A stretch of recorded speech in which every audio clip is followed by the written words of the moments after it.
Hello, darling. I'm doing wonderful. It's so lovely in New York City today, darling. It's hot and beautiful.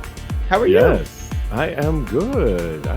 Your microphone's set to the right Yes. settings. Right. It Do I need is. to Yeah. get closer? Maybe just Yes. a bit. Okay. Speaking to the mic. Yes, we are excited. Hello, everyone joining us live. I am happy to be back in New York. Kodi was in New Jersey. Happy to be back, I'm sure. We have a lot to get into. We got to start with the fact that our special guest, Zachary Zane, was about to be on our show tonight talking about his brand new book called Boy Slut. Ooh. He is feverishly sick, on the mend, but wasn't well enough to come on the show tonight. And I know I previewed him coming on. We're super excited. I am obsessed with his book. We're going to talk a little bit about a portion of the book on this episode. Oh, cool. But rest assured, Zachary is going to be back on, or going to be on the show on July 19th, which means that you all can get the book Boy Slut, flash it again. It's worth your read. It's like a perfect summer read. I read the first part of it on a flight from Puerto Vallarta to San Francisco, and my sister was walking by me. We were in different seats, and she's like, "Oh my God, you are buried in that book." I'm like, "Yeah, it's so juicy," and read the rest of it on my flight from San Francisco to New York. And many of you know, it's a long ass flight. Yeah. Buried again, really juicy. So many things to talk about. I can't wait for him to come on the show. June 19th. Zachary Zane, Boy Slut. Rest assured, we've got a great show ahead of you, including on this show, we're going to try something new. Now, whether it works or not, because we are live, is a whole thing. But we want to start a brand new segment where we invite you all to either weigh in on one of our hot topics, and you can simply put your comments in the section, say, I want to weigh in on that last topic, and we'll get to you. Even if we move on, we'll go back to that topic. Or if you want some advice and it just comes to you, put that in the comment section and say, I want some advice. We'll pull you up. Now, you have the option of either going video or not. Let us know, because Kodi knows how to work all that out. So if you don't want to be on video and you're not ready for that, rest assured, you can just have your audio only. And by the way, this is an audio podcast always. And so we got you covered. We get it. I'll work it out for you. Yeah, we go into It's going to be good.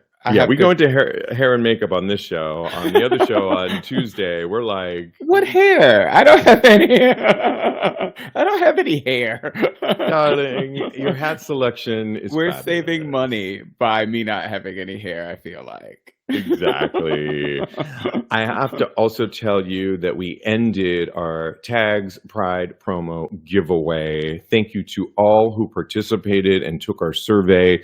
It will really help us on many different levels.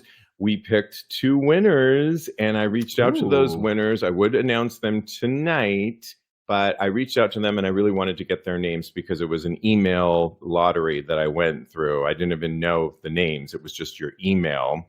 And I picked randomly the system. I picked 2, and I sent emails out earlier today. So we picked the 2 winners. Once they get back to me, we'll make an announcement on next Tuesday's Tags podcast. So episode 481. Thank you all for participating. We really appreciate it. Moving on to topics, we love a follow-up story. And if you listen to episode 479 with Kodi and Jeremy, we were talking about this recent horrible trend of throwing things at artists on stage. Yeah. And we were talking about Lil Nas X, where they threw a sex toy on stage. If you listen to the episode, and he picked it up, he took it lightly and said, "Whose pussy ass toy is this?" And but it didn't hit him. Many artists are being hit, one of which, BB Rexha, was sent to the hospital, and others. Well, I'm not the biggest fan of Adele, but I loved how she addressed it this past week, over the weekend. She has her residency tour in Vegas, and she decided to address this thing. And she says, "How dare you? How dare you throw anything up on the stage? I will fucking kill you." Yes. Her quote was, And she proceeded to, you know, those guns that have T-shirts in them. They're like, Okay. yeah, they're harmless. T-shirt guns. Yeah. T-shirt guns. I guess I don't even know what the name is, but yeah, T-shirt guns. You see them all over, and she I'm going to reverse it, and she threw T-shirts around that made me like Adele so much more, because addressing a hot topic, addressing that she's in a residency, got some news out there, and addressed like, quit fucking doing this. This is ridiculous. She's good. She's so down to earth. I love her. So I'm so glad that she addressed this and that she really had something to say. And she's letting people know, don't throw anything at me. I will come down there and whip your ass. So good for you, Adele. Exactly. All right, we've got to move on. We have so many topics to get to, including what the hell's going on in Fire Island over the past week. And so the positives that happens every 4th of July, let me just clue you all in. If you've never been to Fire Island, if you listen to us in other parts of the world, Fire Island, you probably heard about it. There was a movie that maybe you saw. It's currently on Netflix. That is really, really good. Produced and written by, I'm going to let you look that name up because I love him and I don't want to get it wrong. But it is a great movie that really gives a good depiction. So much so that my dear girlfriend said, after watching that, I want to go to Fire Island with you. I said, all right, well, let's plan it. Let's get the coin together and we can maybe do it because it's not cheap. And that's one of the things we're going to be talking about. So Fire Island, every 4th of July, is called The Invasion. I have been to it before. The reason it's called The Invasion is because years ago in, I believe, the 70s, a group of drag queens experienced a lot of hatred and from, get this, the gay community. So what happened was drag queens were trying to do their thing on the Pines.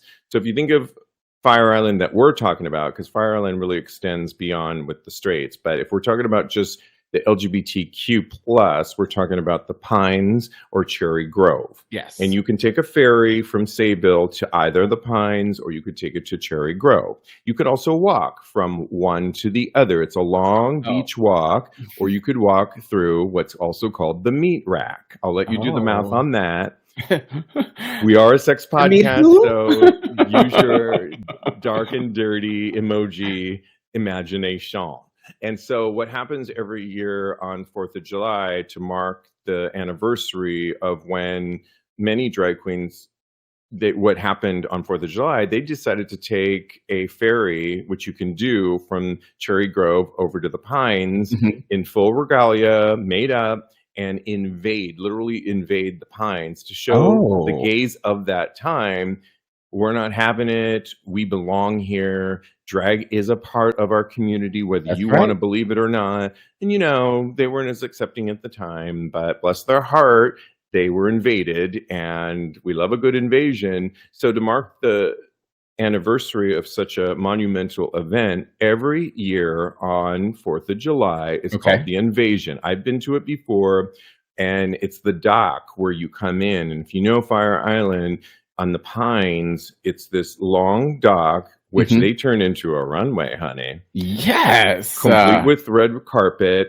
Everybody is from every restaurant that's on one side to the foot of it to the other. People are hanging out. I mean, you have to really find a spot and hunker down because there's no spots to be had.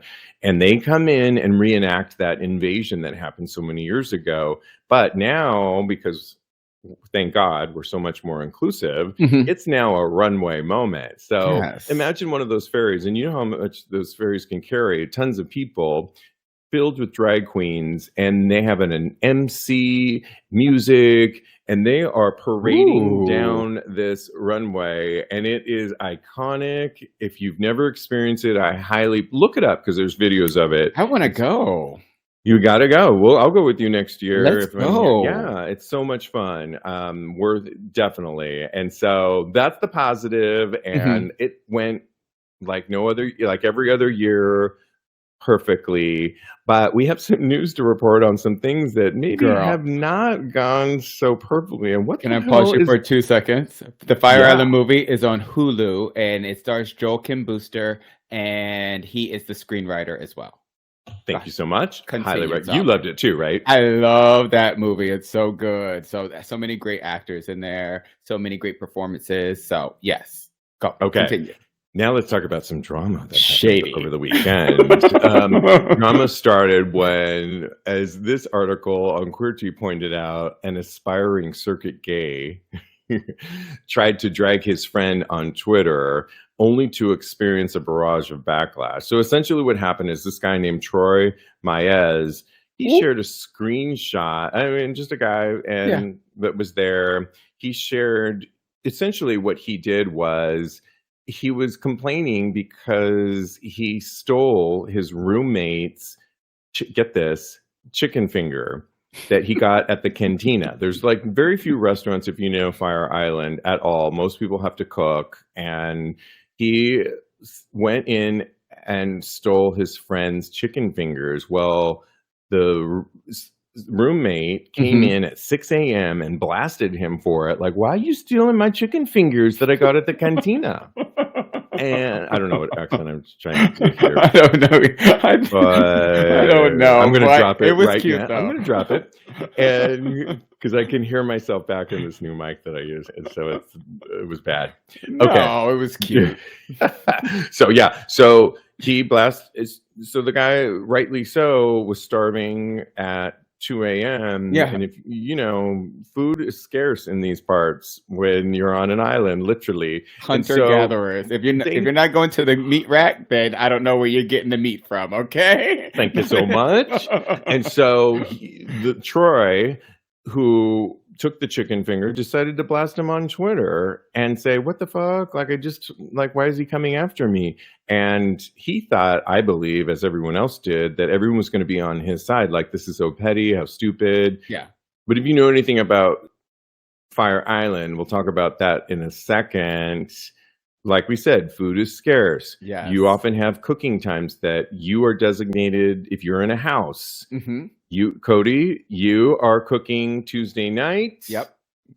Make sure it's ready. Steve is cleaning up Tuesday night. I mean, it can get that specific, and I don't really like those kind of rules, and that's why I don't participate in that, but it exists and still does to this day. Well, it didn't go over well on gay Twitter. They were coming after him and saying essentially like, what do you mean food is scarce? Why? It's expensive as well. Why would you steal his food?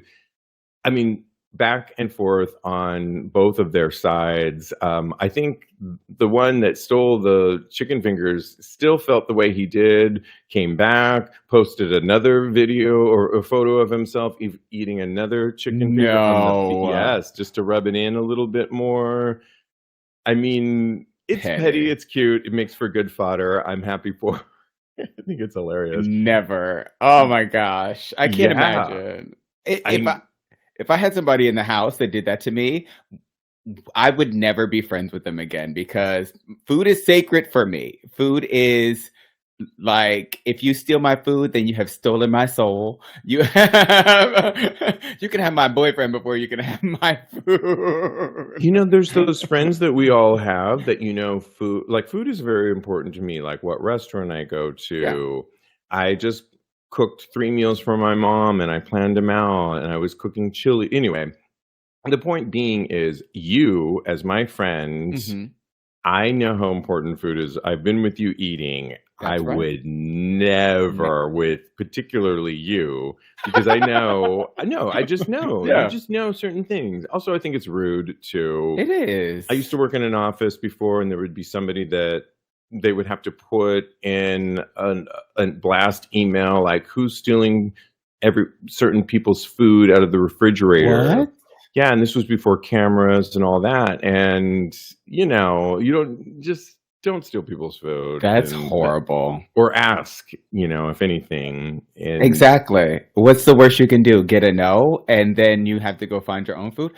You know what? The thing that really gets me is that they should everybody should have planned for this because everybody knows how it is on Fire Island. At 2 o'clock, there is nothing to eat. So whatever that guy's name, his name is Luke, right? Luke should have planned for it. Troy should have planned for it. The original poster should have already did plan for it. And you don't mess up somebody's plan like that. I would never, if I can see Troy getting blacklisted on all the fronts as far as having a house in Fire Island is concerned, because he is a food stealer in everybody's eyes at this point. So I can't understand it. I think it's horrible. And he'll never be invited on the island again. He's blacklisted.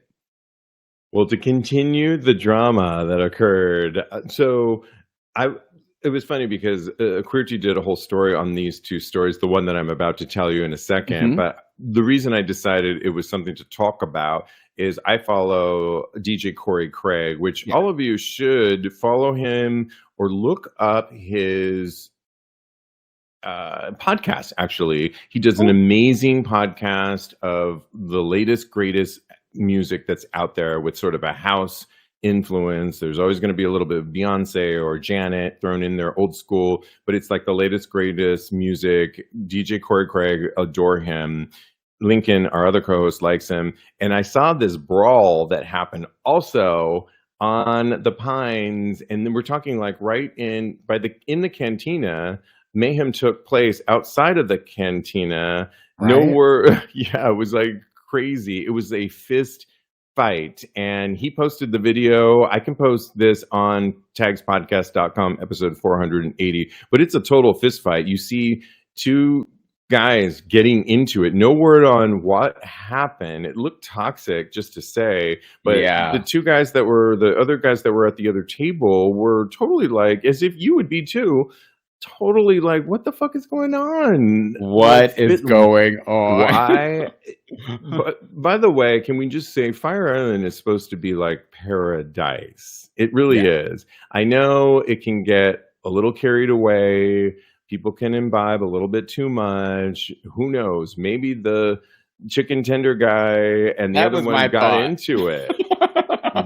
I don't think it was them. Troy.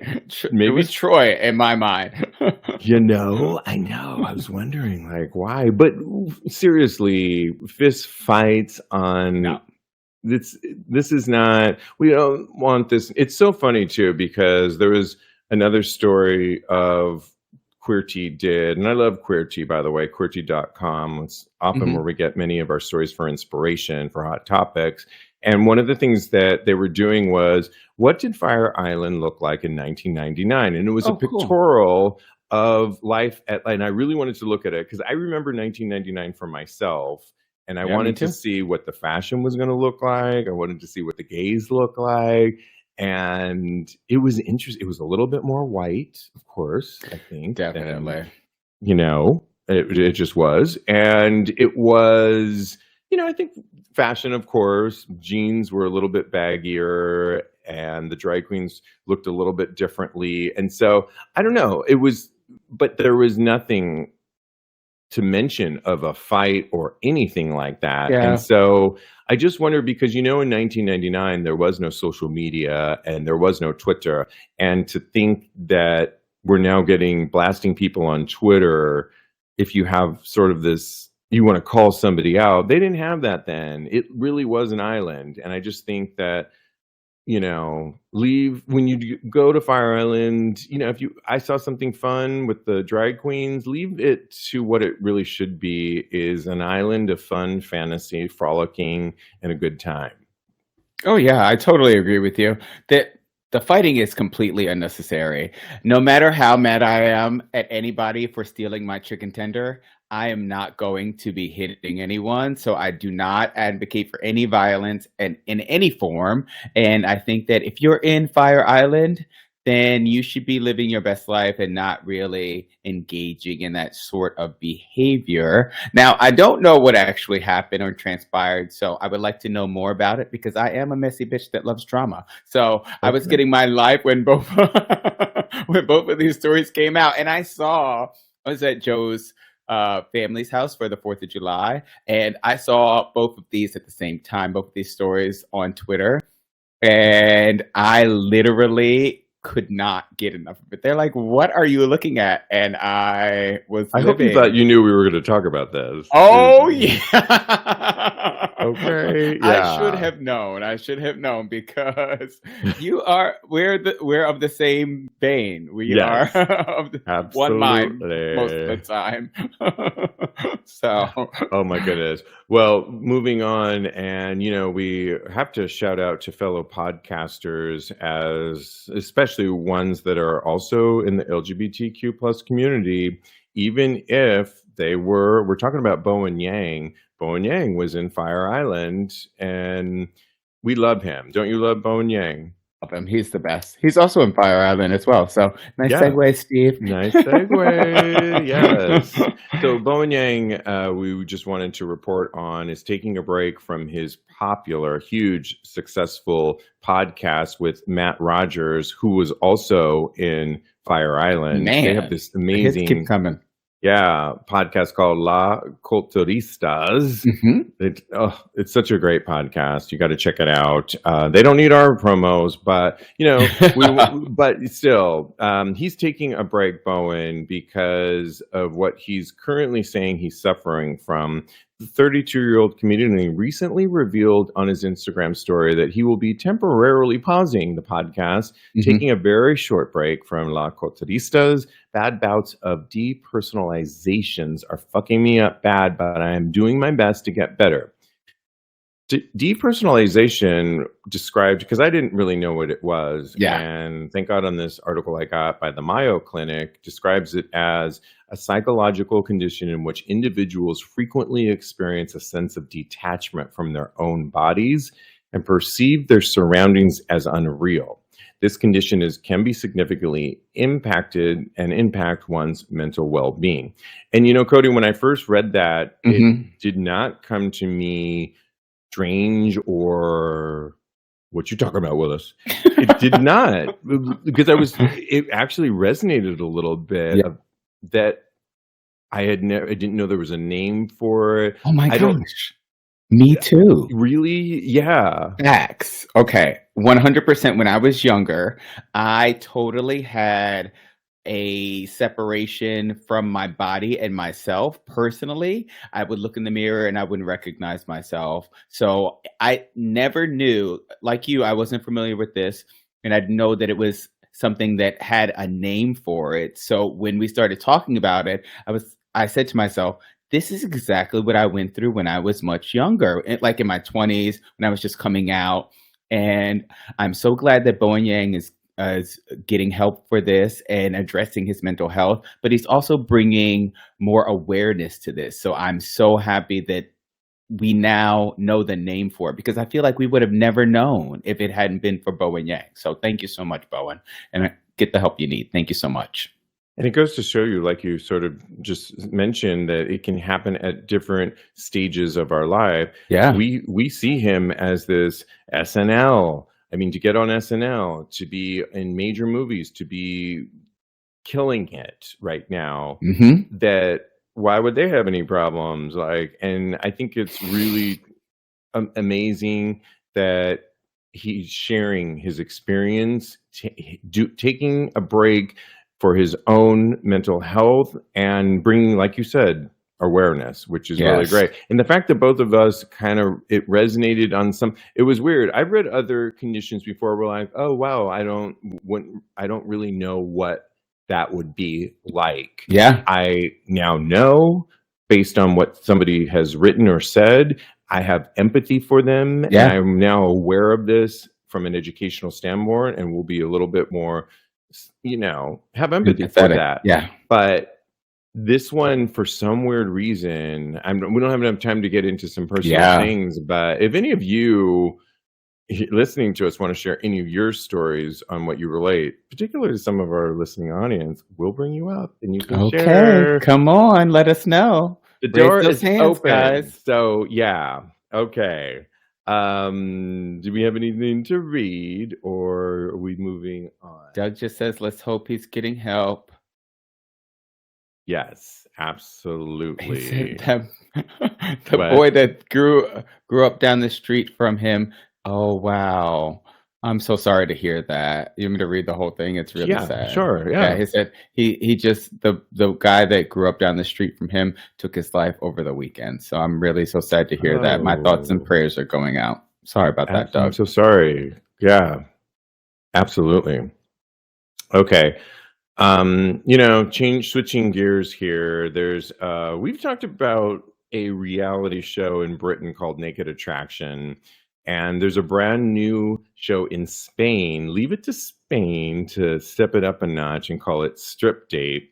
Essentially, we watched the trailer for it. Strip Date Hmm. is the Spanish dating reality show, kind of similar in concept to the other one, Naked Attraction. Yeah. According to the show's synopsis, a person has to decide between three suitors who are without clothes and to uncover parts of his body. So it's always a man, I guess. Okay. I did not know that. The person must take off a piece of clothing as well. Finally, in order to make a match and have the show invite them to dinner, they must agree to get to know each other completely naked before seeing each other's faces. So let's break this down, Kodi, because I was a little bit Yes. confused. We both watched the trailer. I'll post Yes, the we did. trailer on TAGSPodcast.com, episode 480. But we were a little confused on this whole description. But essentially, it takes it to the next level where, in this case, it was a woman finding three suitors, and she was trying to get to know these three suitors, and every time they would put a little block over certain parts of their body. You can explain it better, Kodi, because you watched the whole trailer. Yes. Well, in my trailer, it was a man deciding on another man. Okay, yeah, so I love that they have a gay. Yes, okay, so tell us that. So what happened was, and it's all in Spanish, and they're naked. So obviously we're going to get distracted. So please forgive us for not being able to focus on this just a little bit better. But dicks, guys, dicks are right there in front of my Ooh. face. And so let's talk about the dicks in a second, as opposed to the other show. I have a one-track mind. You know that. So there is a person that is deciding who he wants to date or who they want to date, because I believe it could be male or female. And there are people behind, I guess they're men that are behind these glass plates. And whenever you want to see a body part from the people that you are deciding on, you have to take off a piece of your clothing. So if you want to see their penis, you have to take off your pants and your underwear and expose your dick, or I guess your vagina if you're a lady. And if you want to see their chest, then you have to take off your top, basically. So I would be strip. I wore a loincloth already recently. I would be like, oh yeah, let's just get to that. I mean, I'm already distracted. You can tell I'm just describing it, and I can see it in my brain. I have a very visual mind, darling. And the one thing that we were confused about, though, that we didn't get in the trailer is, are they hearing their voice? Are they asking him questions, or is it just this? Because I hope they were asking them questions as well, because otherwise it's just another form of Grindr, Scruff, any number where you just send pics of yourself naked. Where I do think if you could hear their voice, which to me is very important, and hear how they respond to questions, and then took off an article of clothing, would be really helpful and interesting to me, and I would be all for this. Make it like the dating game. I totally agree with you, because thank you. At the end of the day, if you are just looking at their body and deciding on their body, then that doesn't sound like a basis for a relationship, in my personal opinion. I mean, I'm not judging anybody out there. Do what you do. If you just want to see, you're there just for the dick. Now we will add that in looking at this particular show, the Spanish version, as opposed to the one that they're comparing it to, the British version, Naked Attraction, strip dates, all the Spanish men dicks were juicy, thick, uncut. is what I mean. really thick. And I was like, in Naked Attraction, they're not all like that. And so I'm like, okay, Spain, stepping it up a bit here. And you know what? They're taking a lot of the body shame and the apprehension for nudity that I feel like we have over here in America, and they're just throwing that out the window. So I really applaud them, and I want to watch the whole show, but not just for the dicks. Okay. It's playing. I think Europe, thank God for Europe at times, because they're not afraid to show the naked body, talk about the naked body, reveal the naked body. Where here in the States, we act like we're such prudes here. This would never Yeah. fly on even streaming content. I haven't seen any of this. And so I think that giving a wink and a nod to culture today, where we do use Grindr, Tinder, women use Tinder, everybody uses Tinder and all this, that it's reality of where we're at today. Now, we don't have to let children watch it, but Europe seemed to Nope. figure out a way for it. And I just think it's modern, it's fun, it's dating, and I'd rather watch this than The Bachelor or The Bachelorette any day, because I Oh just my think gosh. it's how we operate today. So hands down to that. If I can stream it, I'm going to find it. This is the one I want to watch. Absolutely. You can give an eggplant. You can give an eggplant to who you choose. I love this. Dude, we should be workshopping. No, I'm saying. Yeah, right. Okay, we've got to switch gears completely for a segment we're calling Your Medical News That You Need to Know Right Now. We've got a slew of stories. Just work with us right now. Would you, though, use an HIV-preventing enema or a rectal prep? Okay. So here's the thing. Researchers continue to look for ways to help protect people with acquiring HIV. And there's some recent studies that look at methods to quickly get HIV-preventing drugs into your body when they're most needed. So there's the daily tablet, like many of us take, PrEP, but there's some new clinical trials that are testing whether many would be happy to insert rectal microbicides, an experimental HIV prevention strategy. So essentially, you would be putting into your anus drugs, PrEP drugs, but a different form of HIV preventive medicine that works on anal and rectal tissue before sex. There's studies that's going on right now. It's very difficult to apply microbicidal gel far enough inside the rectum to provide good protection. And so they gave their test subjects three methods of anal insertions: enemas, suppositories, and rectal inserts. And there's images that I'll put on TAGSPodcast.com. Okay. Popular were PrEP. The most popular form of insertion proved to be enemas and rectal inserts.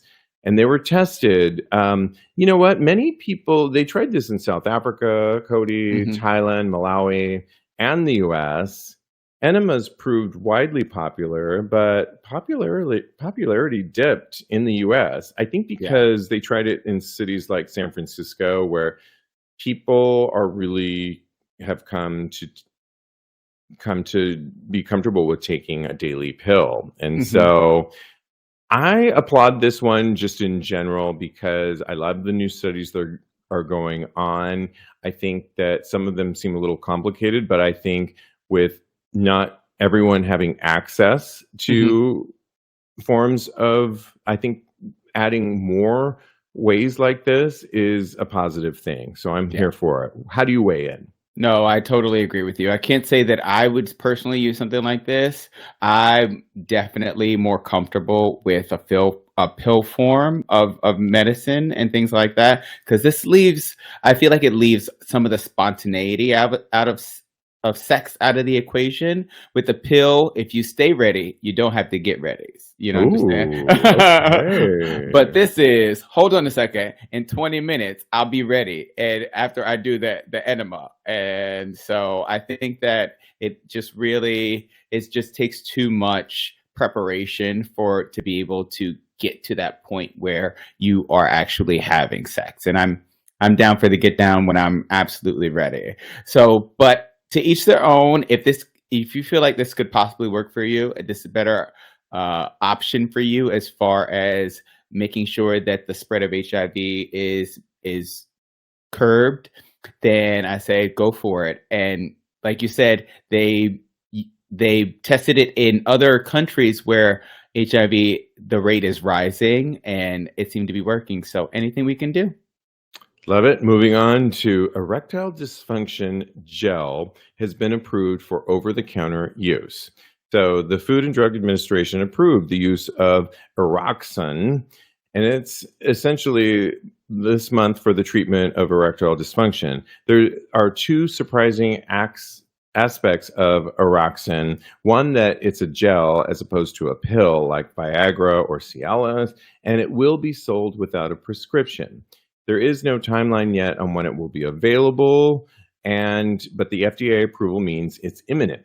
And while the pill like Viagra can take, it takes about, 30 minutes to an hour to kick in, the gel could be enacted in up to only 10 minutes. Wow. So we were wondering, that's all the information they had. We were wondering, does this enter the bloodstream in our meeting that we had earlier today? Because we know, as we've read and told many stories on this show, that many people are not good candidates for Viagra or Cialis because it goes through your bloodstream. It can raise your blood pressure. If you have heart conditions, it's not always recommended.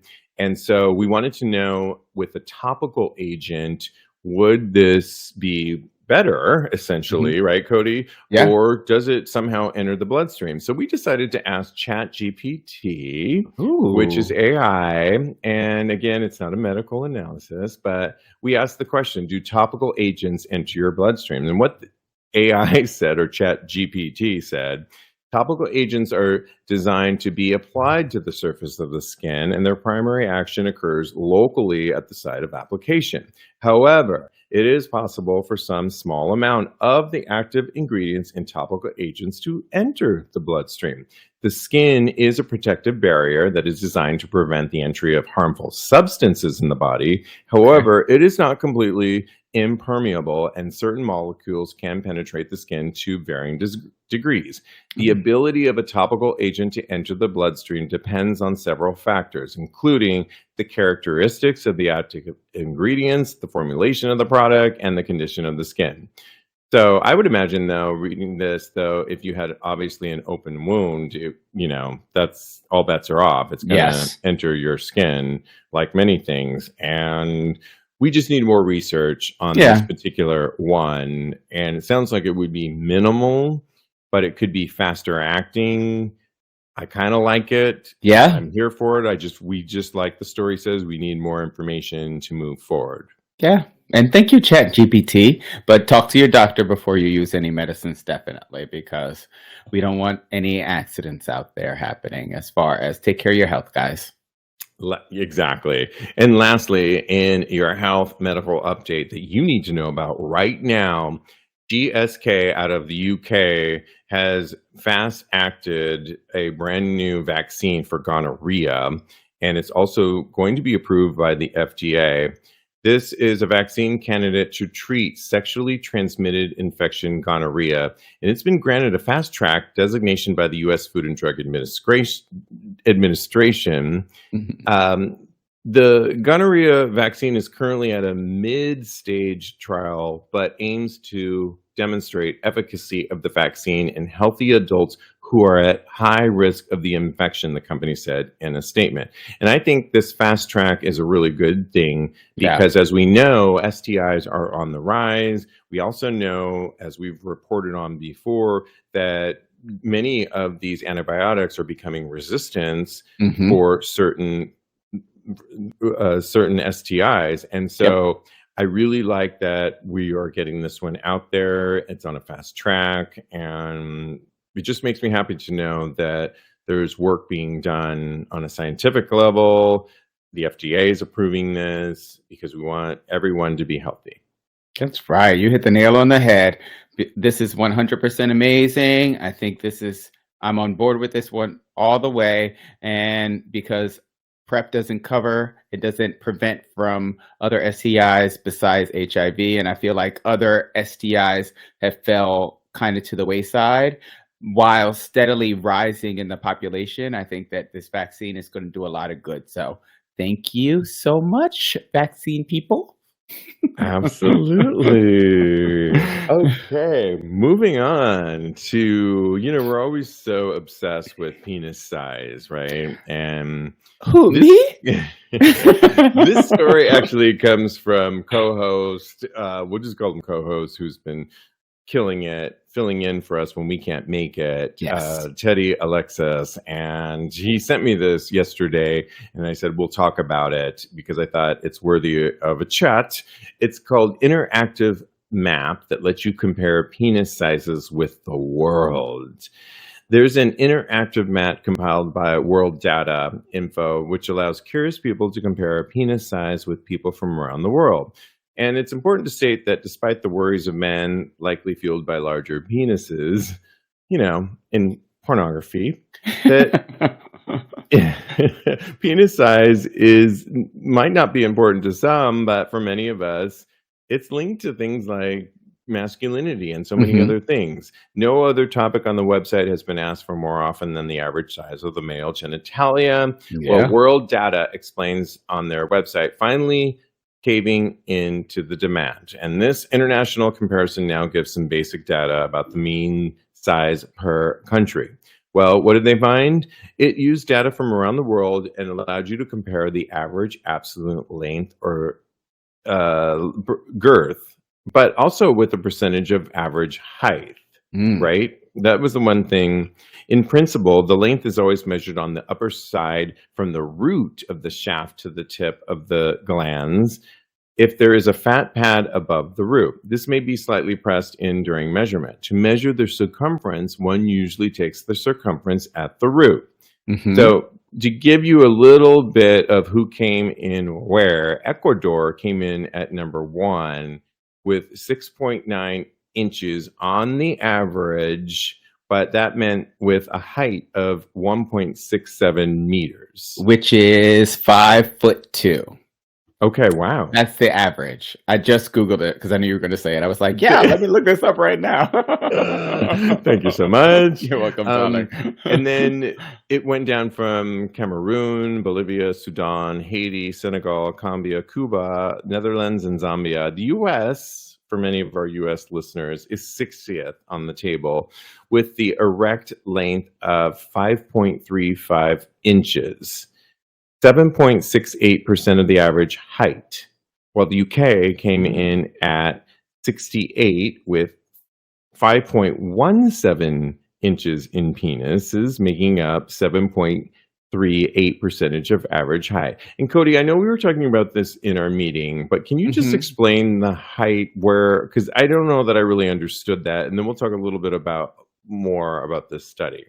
So my understanding of this is that they took the length of the penis, and this could be completely wrong because I am not a mathematician. I just want to put this out there. Well, that's why we changed it. We thought you had a math degree, darling. I could be completely off basis, but the way that I read the chart, they listed the length of the penis, they took the height of the person, and they saw what percentage of your penis made up your height. So in Ecuador, for example, whatever the first inches was divided by 5 feet is supposedly 10% of their height. Does that make sense? Did I explain that correctly? No, but it's not you. It seems like a math equation. I know, right? I wish they would have thrown that portion into it because, yeah. Why though? Why did they do this? But it's okay. I'm a communications major. So let me explain a different way. Because I used to teach classes and stuff, so I learned what? I used to teach at the airport. You don't remember? I told well, yeah. I used to train. I used to be a trainer for the airport, for the airline. Yeah, I know, right? You learn something new about people every day. So if you look at it this way, they are basically trying to tell you, say somebody is 5 foot. They're trying to tell you what percentage of your body is actually the size of how big your penis would be. So mine would be the size of my head. Does that make sense? Yes. You just say you're not. I could just see that you were like yesing me because I kind of want to move on. Okay, but yeah, that's perfect. Okay, we can move on totally. But yes, Okay. they just want to show you how much of your body would make up your penis, and that is something that I guess they want people to know. And Okay. it's an interesting fact to know. For sure. Well, we thought it would be fun to pair up with this Reddit threader that recently wrote in that's related to this. And he wrote, my boyfriend said I wouldn't like your dick if I didn't love. Boyfriend said I wouldn't like your dick if I didn't love you. So he's writing in, it's rude, right? He has a 5.8 inch penis, so it's larger than the average US, which Can was I pause you 1 5.3. second? Yeah. He literally had to, in the Reddit thread, he had to put the 0.8. I would have just rounded up to 6 inches if I was him. But regardless, he is above the US average at 5.35. So at 5.8, he says he's very self-conscious of. First, his boyfriend sent him a meme where it says, your 2 inches feel like 6 because I love you. So pressing into the matter, he told me I wouldn't like your penis if I didn't love you. I find it incredibly, extremely hurtful, is the Redditor writing. I felt emasculated and betrayed. Don't know how to process this or go on further. I feel like everything is over. He keeps saying it was a joke and not real, and that I know that he loves everything in me, and he is just trying to trigger me because I was pressing into the matter. You know, there was a lot of comments on this, and there's so much to unpack on it. Let's just try and keep it really concise. I think let me just see if I can really do a clear, concise answer to this. Does he have a right to be mad at this? Absolutely. Should his boyfriend have noticed that he was kind of going for the jugular in this case? You know, we all have to just assume that we all have insecurities and that we know we do, and we have to assume that our potential mates also have those too. Don't go for the sexualized ones that are low-hanging fruit, that are an easy target, when you know that there's age-old stories of people going into locker rooms and comparing the size of it, and porn that's out there that's showing people at girth and sizes that are not the average size. Yeah. And so I think he needs to have a conversation with his partner that says, I appreciate that you love me, but you need to understand that coming for my genitalia in a society that embraces those that are huge and large and gargantuan and diminishes those that aren't is not cool. And it's making me feel, it's bringing up a lot of past traumas, and you either, do I satisfy you or not, is the question. Because, by the way, this guy is above the average, and being a size queen, I've had boyfriends that were very small, and I never brought that up. And I was so satisfied because I was so into the sex that was happening with my boyfriend. And so this is coming from a self-proclaimed, I think I'm a former size queen, because because I like it, but I don't turn in your sash. It doesn't really. Yeah, I like it if I'm going out looking for sex, but I realize you know, it doesn't always pair up well, and maybe it's called adulting, like the term that we like to use on this show now and other shows. And I just think that, I mean, I like it, but I've had great sex without that. And to put all emphasis on dick size is unreasonable. It's not cool. Yeah, no, I could not Yeah. agree with you more. I think Lost that my mic. you're fine, baby. I think that when you are, as a self-proclaimed jester, I like to tell jokes. I like to pick on people. There are certain things you do not mention, you do not go for, and this is definitely one of them. If you care for your partner, then you do not talk about their dick size. You don't talk about their body, period. Wait. Wait, yes. I read somewhere that if you want to pick on somebody, then you pick on something that they can change in 5 seconds. Like they have a hair out of place, or you don't pick on something that would take a long time for them to change. And that way you know that you're not picking on any insecurities that they have. I know that I can go too far, but I would never in a million years touch on my partner's penis size, because I would like to build them up as a person. My intent is not to tear them down.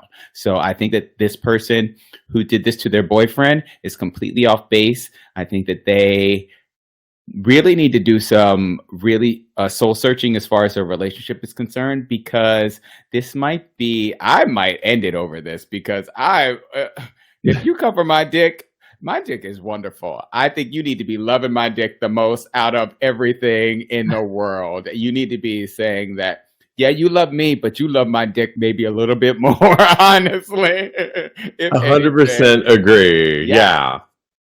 Well Keep building stated. me up. Build me up as a person. Build my dick up. Thank you very much. Let us know what you think on this one. And last, we want to do one more weigh in on this Reddit thread that came through. And it said, my hookup didn't make a sound when he came. I was so disappointed. Why do guys do that?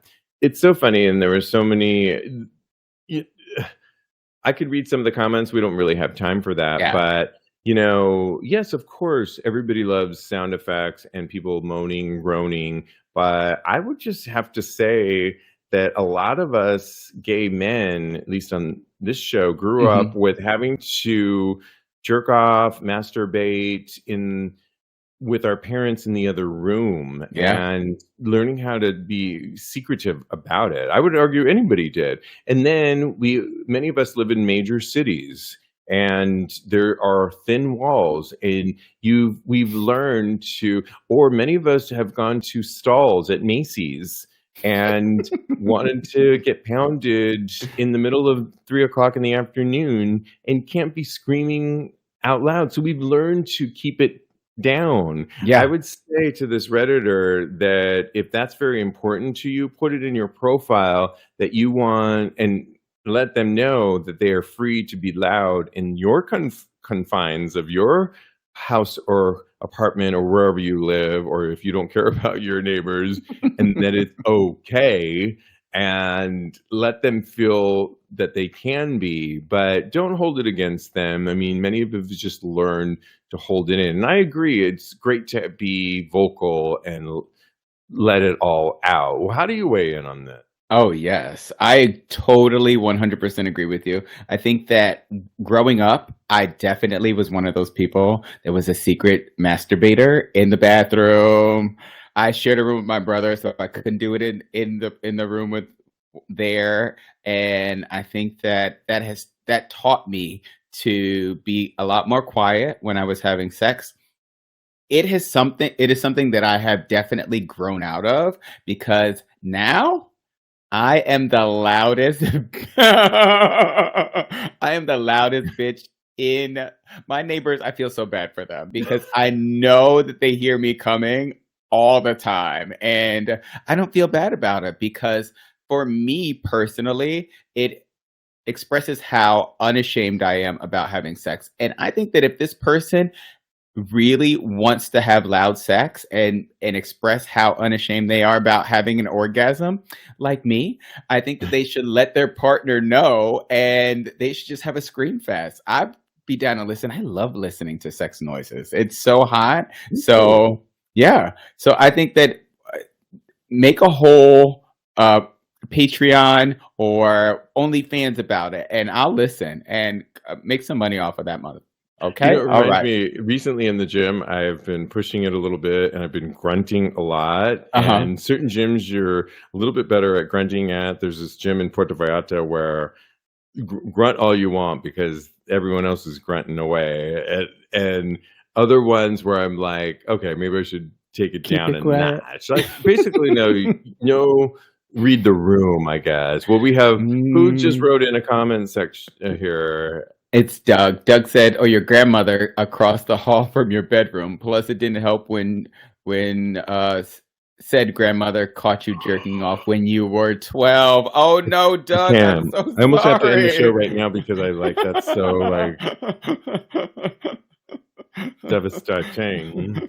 Oh my God. Thank you guys for weighing in. So much fun, Kodi. I think we Yes, covered a always. lot. Like we Oh yeah. said, our special guest, Zachary Zane, who wrote the book Boy Slut. This is the book that you want to read right now.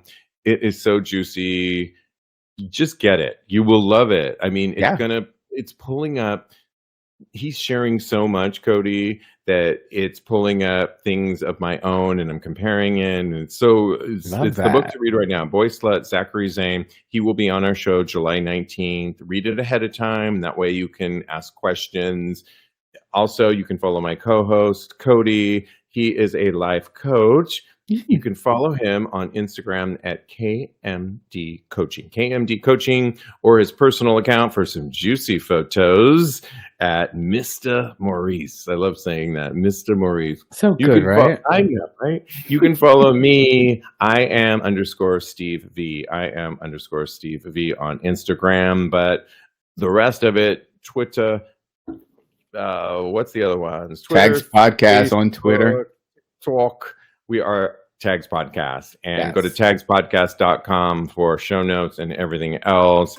Thanks, guys. We're back with new shows next week. And in the meantime, continue having hot gay sex. That's y'all.